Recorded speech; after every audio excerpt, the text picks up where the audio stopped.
Ar ziņām pasaulē Latvijā Latgalē Radio Alise Plus studijā Juris Saukāns.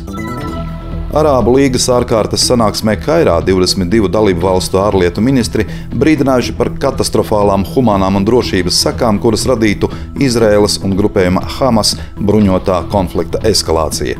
Neraugoties uz to, ka Arābu līgas dalību valstis vakar aicināja nekavējoties apturēt Izraēlas uzbrukumus Gazas joslai, Izraēlas armija naktī uz ceturtdienu turpināja Gazas joslas bombardēšanu, Izraēlā mobilizēti 360 000 rezervistu, veikta karaspēka koncentrācija pie Gazas joslas robežas un evakuētas pierobežā esošās apdzīvotās vietas. Armija norādījusi, ka tiks sākta arī sauszemes operācija Gazā.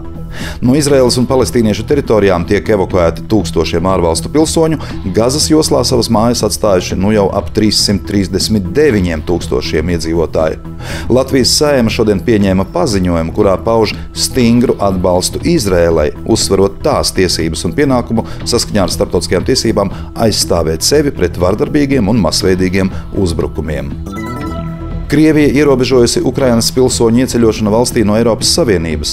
No 16. oktobra visi Ukrainas pasu turētāji, kas vecāki par 14 gadiem, drīkstēs ieceļot Krievijā Šeremetjevas lidostā, kas atrodas Maskavā, un mazākajā robežkontroles punktā uz Latvijas-Krievijas robežas, proti Vientuļos. Krievijai Eiropā ir sauszemes robeža ar Latviju, Igauniju, Somiju, Norvēģiju, kā arī Lietuvu Karaļaučos. No Latvijas iebraukt Krievijā līdz šim varēja, izmantojot 7 robežkontroles punktus. Visticamāk, šāds Krievijas lēmums ir atbilde vairāku Eiropas valstu, tajā skaitā Latvijas, lēmumam aizliegt to teritorijās iebraukt transporta līdzekļiem ar Krievijas un Baltkrievijas valsts numurzīmēm. Pēc loģikas šāds Krievijas lēmums par vienīgo kontrolu punktu sasniedz vēl 3 mērķus. Pirmkārt, pazemot ukraiņus, liekot viņiem pārmērīgi ilgi gaidīt rindās pie robežas. Otrakārt, piespiest tos pieņemt Krievijas pilsonību, lai būtu vieglāk ieceļot. Un treškārt, tā visa rezultātā padarīt ļoti sarežģītu dzīvi Viļakas apkaimē Vientuļu tuvumā. Šodien un rīt ministru prezidente Evika Siliņa no Jaunās vienotības piedalās apvienoto reaģēšanas spēku līderu sanāksmē Visbijā. Tās laikā iecerēts apspriest arī Ukrainas pilsoņu ieceļošanu Krievijā no Eiropas Savienības. Balvu novada domes priekšsēdētājs Sergejs Maksimovs sarunā ar Radio Alise Plus nosauca šādu Krievijas lēmumu par vienu no izvērstā hibrīda kara elementiem, taču pauda arī, ka Balvu novads līdzīgu notikumu attīstību jau bija prognozējis un dara visu, lai situācija neizietu no kontroles rāmjiem. Saeima šodien nodeva izskatīšanai komisijās apvienotās saraksta iesniegtos grozījumus Izglītības likumā un Bērnu tiesību aizsardzības likumā.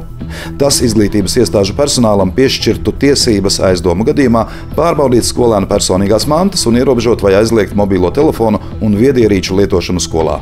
Apvienotais saraksts uzskata, ka tā varētu mazināt vardarbību un apreibinošu vielu lietošanu, kas skolās ir kļuvusi par problēmu.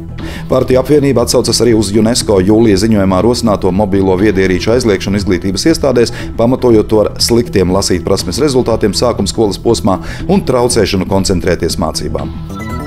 12. oktobrī Augšdaugavas novada pašvaldības dome par jauno Līksnas pagasta pārvaldes vadītāju apstiprināja Ingūnu Novicku. Līdz šim viņa strādājusi Daugavpils pašvaldībā par izpildu direktoris palīgu un vecāko lietvedības pārzini.